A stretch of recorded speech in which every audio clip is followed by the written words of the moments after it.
Welcome everybody to another episode of Fantasy News. I am your disheveled goblin host Daniel Green, and today I am feeling a tidbit under the weather, so please excuse this fantasy news being a bit more condensed, but do not worry, you're still getting 4 videos this week, so you're still feasting, in my opinion. Not only is it going to be this fantasy news, but also in between 2 Perns, a Wandering Inn review, and a Firefly Serenity, as in the pilot episode, Deep Dive. Basically about how goddamn good of a pilot it is. So look forward to all of that, but without any further ado, let's go ahead and jump on into the fantasy news. And we're going to be kicking things off with, of course, some cover reveals, starting with the direct Descendent by Tanya Huff, brought to us by DAW Books. Coming April 1st of 2025, this is described as a cozy horror. Welcome to beautiful Lake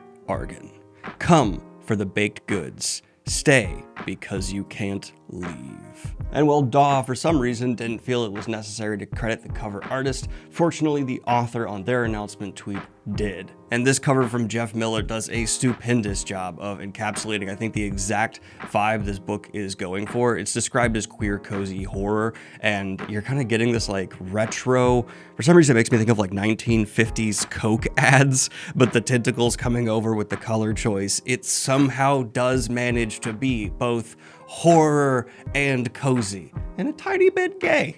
Generations ago, the founders of the idyllic town of Lake Argon made a deal with the Dark Force. In exchange for their service, the town will stay prosperous and successful and keep outsiders out. And for generations, it's worked out great until a visitor goes missing, and his wealthy family sends a private investigator to find him, and everything abruptly goes sideways. Normally, cover reveals aren't so dope that they immediately push a book onto my TBR, but this is getting there. This is damn nice, and it's reminding me of that like trilogy of movies Netflix put out that were really good.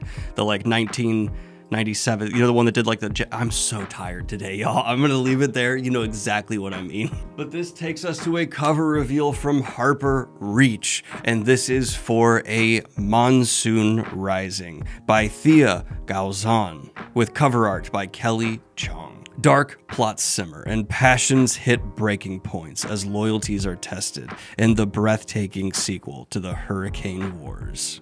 But for our final cover reveal today, I'm very happy to say I have been tapped by my good friends and publishers, Wraithmark Creative, to bring you the new cover for their special edition of the Sword of Kaigen. With art by Tom Yilson and design by Sean T. King, this, and still my opinion, king of indie published fantasy, is getting another release for Wraithmark Creative with a new approach to the style. Coming at a different price point than their previous edition, this is meant to be a more accessible version of the Sword of Kaigen, and god damn, is the color choice and everything here just absolutely stellar. So while their limited deluxe edition was in that top tier price range, this one's going to be coming to you for about $50 with a free deluxe bookmark thrown in. And apparently they're doing a pairing with their Rob J. Hayes edition, which dope, and there's an additional discount if you do that well. But when it comes to the cover itself, while I'm still partial to the Felix Ortiz Deluxe, I really enjoy this cover, especially if you take the dust jacket off and do the full print clean version. Love the design work from Sean T. King, but I'm always a fan of like those super clean covers, and just look at that bad boy. That is a sexy naked book. But I would smash your cottage pie. But this is gonna take us to the most exciting news, in my opinion, this week. Dungeon Crawler Carl has officially been picked up for adaptation. Yes, Universal International Studios has bought Matt Denman's Dungeon Crawler Carl with Seth MacFarlane's Fuzzy Door attached. Chris Yost, who has written for Marvel's Thor Ragnarok and The Mandalorian, is set to adapt the book. And apparently the situation around purchasing these was described as highly competitive, and I don't blame them. This series, in my opinion, like if the adaptation is good, has a very good chance of bringing lit RPG from something that like fantasy nerds are hearing about and probably aware of, maybe dabbling and reading, to this serious mainstream. Not only because Dungeon Crawler Carl as a series is poignant in its satire, but also heavily leans into those lit RPG elements in a way that to me feels fresh and exciting and integral to the world building. I'm a huge fan of the humor of the series as well. The only kind of unknown factor here for me would be Seth MacFarlane's involvement. I'm not the biggest fan of the guy's work. Like, I laughed at Ted when I was a teenager, but I think the humor of Dungeon Crawler Carl, especially in the later books, is a bit elevated than like the Family Guy standard, but it's probably a bit unfair to try and label Seth MacFarlane as like the Family Guy standard when he's been separated from that show in most major writing ways for quite some time. I really hate when someone like looks at an artist's like one previous known work and discounts their like entire ability to move on from it. I'm usually open to see people like grow and evolve, and I have no idea what Seth MacFarlane's level of involvement with this project would be, and even in this headline it could purely just be there for kind of like a, yeah, he was interested, but we're gonna attach the name to help elevate the hype. You called it a glory hole. Nobody else called it a glory hole. I will say though, it's gotta be animated, right? There's no way you could do Dungeon Crawler Carl in live action. I hope it's like an interesting animation style. Something almost cartoony would feel very tonally appropriate, as long as it's taking that cartoony stylistic approach and putting a real kind of twist to it that maybe enhances the gore or the more like over-the-top shocking elements of the story.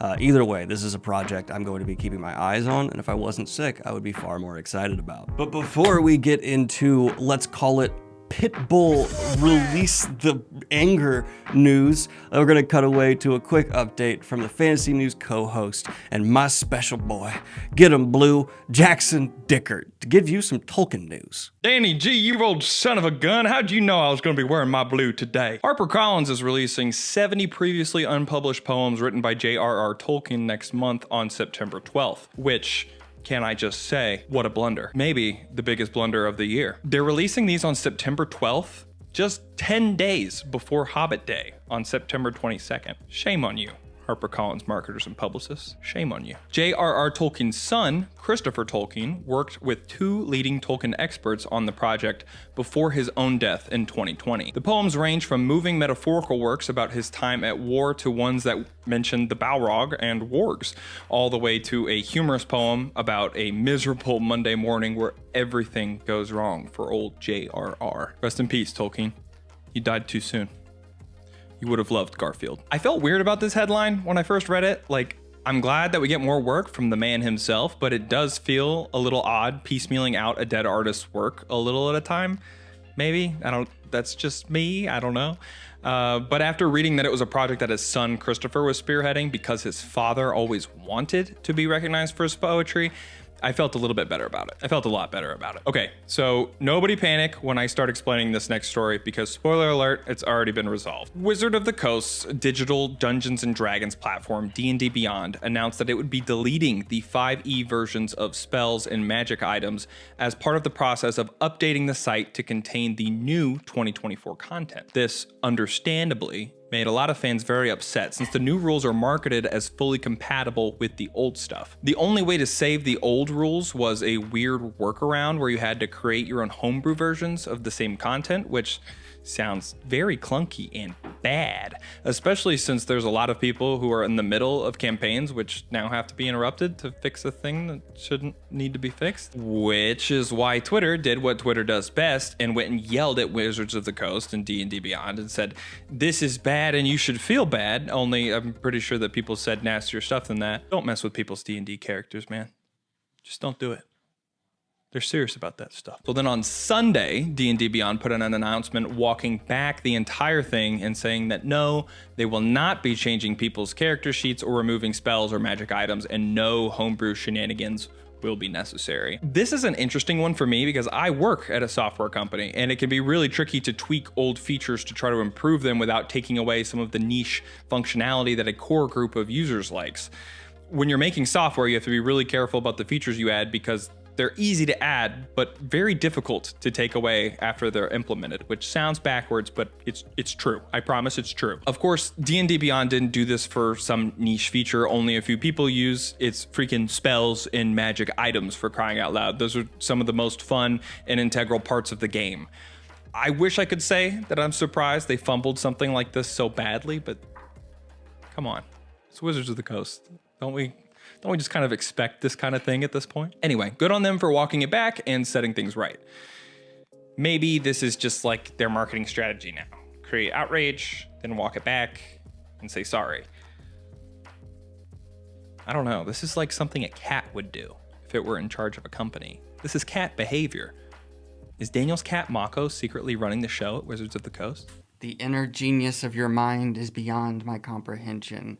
I do not know what goes on in the depths of your brain. But fortunately, there are tons of things that we do understand. And with today's sponsor, Brilliant, you can explore and come to better understand the world we all live in. Brilliant has thousands of mini lessons that allow you to explore data, math, programming, and beyond. It's interactive, so you can better learnify the material. We all know if you touch and interact with things, it sticks to your brain a bit better. I am a huge fan of Kurskasgat here on YouTube, and have been going through their course Beyond the Nutshell, where we can dive deeper into the science behind some of my favorite universe-related videos, everything from terraforming Mars to black holes, to the limits of humanity, which I do believe there are many of. We need to fully assimilate into AI eventually.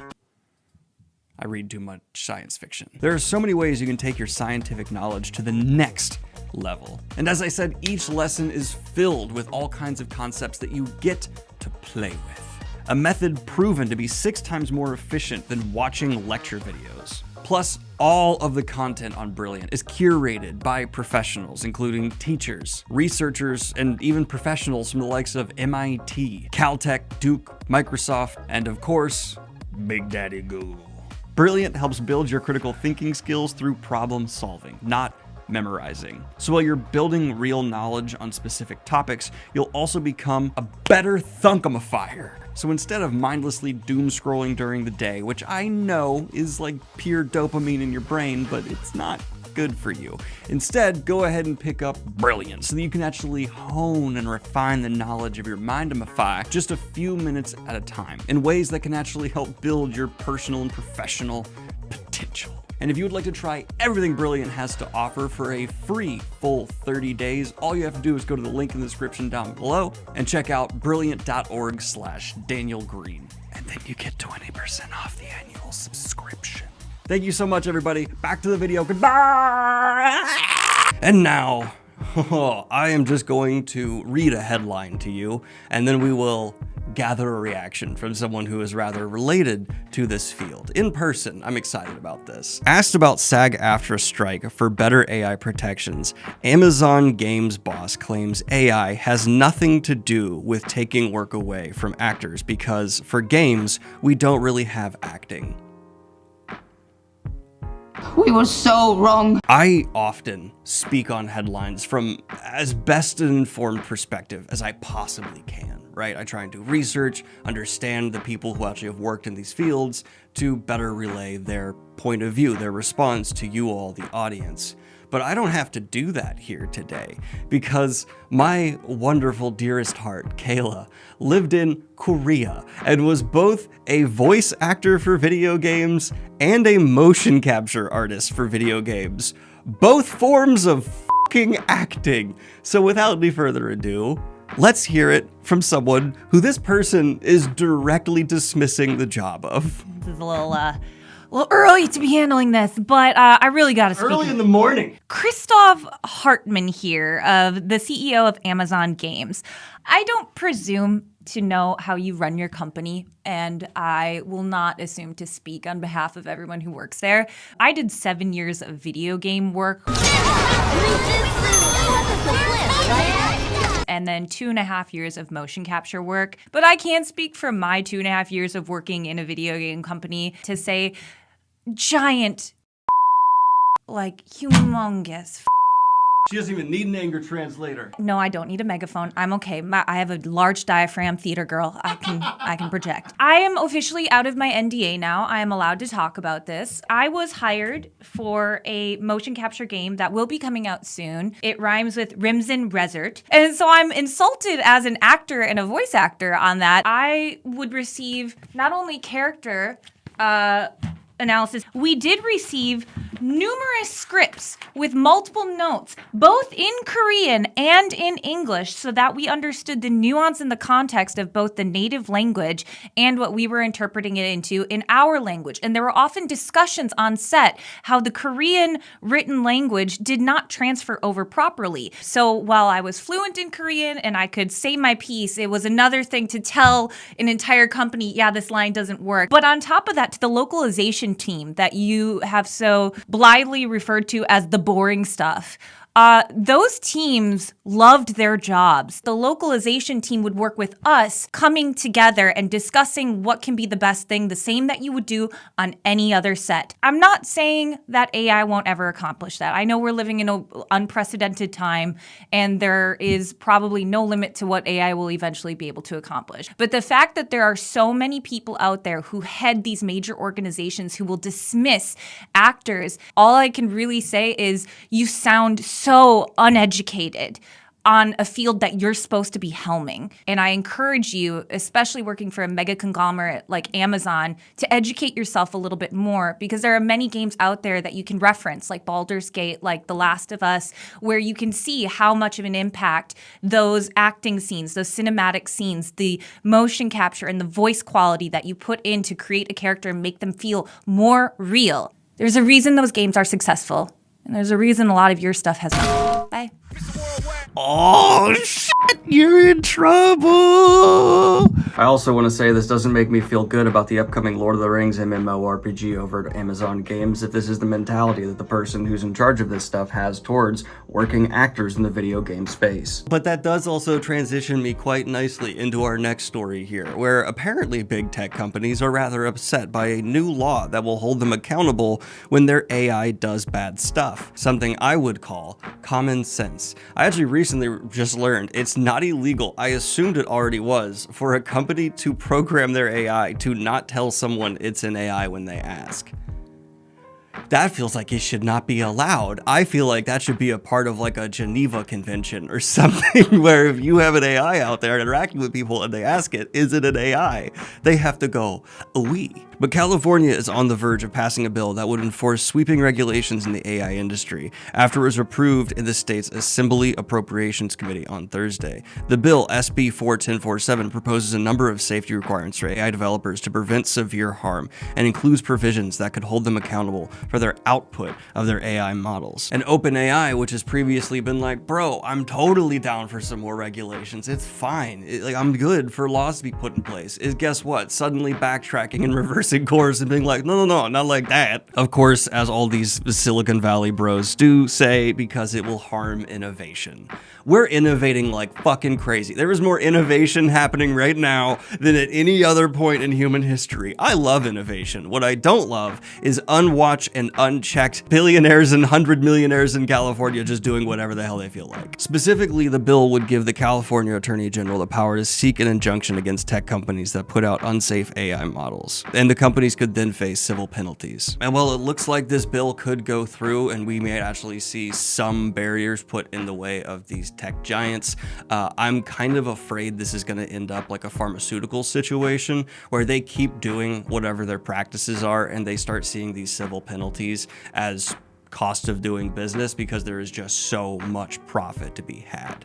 But only time will tell, and this has been another fantasy news story covering an oh my god, how is this really happening? This feels like a sci-fi movie. But this brings me to some One Piece casting news, because Vivi has officially been cast to be played by Charithra Chandran, who you may know for her appearances in Bridgerton, Alex Rider, and Dune Prophecy. That's right, she will be bringing to life Miss Wednesday. Hey guys, I am so excited to be joining the cast of One Piece, and I feel incredibly grateful to Oda Sensei for trusting me with the role of Vivi.